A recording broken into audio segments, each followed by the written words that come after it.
સુરતના 61 વર્ષના રિટાયર્ડ વ્યક્તિને મની લોન્ડરિંગના કેસમાં ફસાવી દેવાની ધમકી આપી તેમને સતત 15 દિવસ સુધી ડિજિટલ એરેસ્ટ કરીને તેમની પાસેથી 1,71,00,000 રૂપિયા પડાવવાના કેસમાં સાયબર ક્રાઇમ દ્વારા 2 ઇસમોની ધરપકડ કરવામાં આવી છે. સુરત સાયબર ક્રાઇમ પોલીસ સ્ટેશનમાં 61 વર્ષના રિટાયર્ડ વ્યક્તિ દ્વારા ફરિયાદ આપવામાં આવી હતી કે તેમના આધાર કાર્ડ ઉપર કેટલાક ઇસમો દ્વારા સિમ કાર્ડ લઈને આ સિમ કાર્ડ થકી કેનરા બેંકમાં એકાઉન્ટ ઓપન કરાવી મોટા પાયે નાણાકીય વ્યવહારો કરાવવામાં આવ્યા છે અને નરેશ ગોયલ મની લોન્ડરિંગ તેમજ ફ્રોડ કેસમાં આ સિનિયર સિટીઝનની ભૂમિકા હોવાનું અજાણ્યા ઇસમો દ્વારા જણાવવામાં આવ્યું હતું.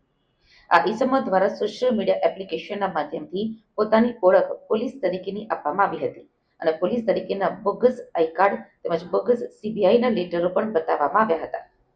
આ 61 વર્ષના વૃદ્ધનું 15 દિવસ સુધી અલગ અલગ સમયે વોટ્સએપના માધ્યમથી વિડીયો કોલિંગ કરીને ડિજિટલ એરેસ્ટ કરીને તેમની પાસેથી 1,71,10,000 રૂપિયા આરટીજીએસથી ટ્રાન્સફર કરાવવામાં આવ્યા હતા. આ સમગ્ર મામલે સુરત સાયબર ક્રાઇમ પોલીસ દ્વારા તપાસ હાથ ધરવામાં આવી હતી અને તપાસ દરમિયાન પોલીસે અમદાવાદમાં રહેતા મુકેશ પટેલની ધરપકડ કરી છે.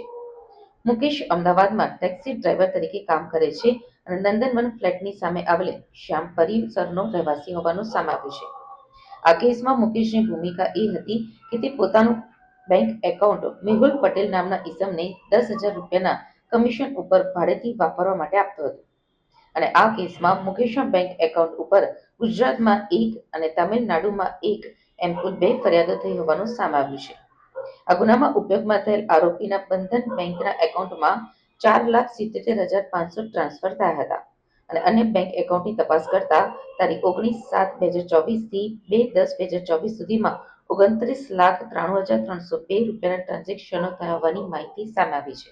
દ્વારા છેલ્લા 3 માસમાં અલગ અલગ અનેક ગેંગો પકડવામાં આવી હતી, જેમાં ભારતમાં સૌથી વધુ ગુનાઓ 1800થી વધુ એનસીસીઆરપી પોર્ટલ ઉપર, જેમાં 800-900થી વધુ બેંક એકાઉન્ટો મળેલા હતા અને એનસીસીઆરપી પોર્ટલ ઉપર 1800થી વધુ કમ્પ્લેન રજીસ્ટર થયેલી હતી, જેના ઉપર 300થી વધુ ગુના દાખલ થયેલા હતા. એવી ગેંગ પકડવામાં આવી હતી. ત્યારબાદ ડિજિટલ એરેસ્ટની એક ગેંગ પકડવામાં આવી હતી, જે તાઇવાન સાથે બેસી તાઇવાનથી ઓપરેટ કરતી હતી અને એમાં પણ અંદાજે 100થી વધુ ગુનાઓ રજીસ્ટર થયેલા હતા. અલગ અલગ વધુ સાયબર ક્રાઇમ સેલ દ્વારા અલગ અલગ 3 ગેંગો પકડવામાં આવી છે, જેમાં 10 લોકોને અલગ અલગ જગ્યાએથી અમદાવાદ, સુરતથી ધરપકડ કરવામાં આવી છે અને ઇન્વેસ્ટમેન્ટ ફ્રોડ અને ડિજિટલ એરેસ્ટના અલગ અલગ ગુનાઓ શોધાયેલ છે.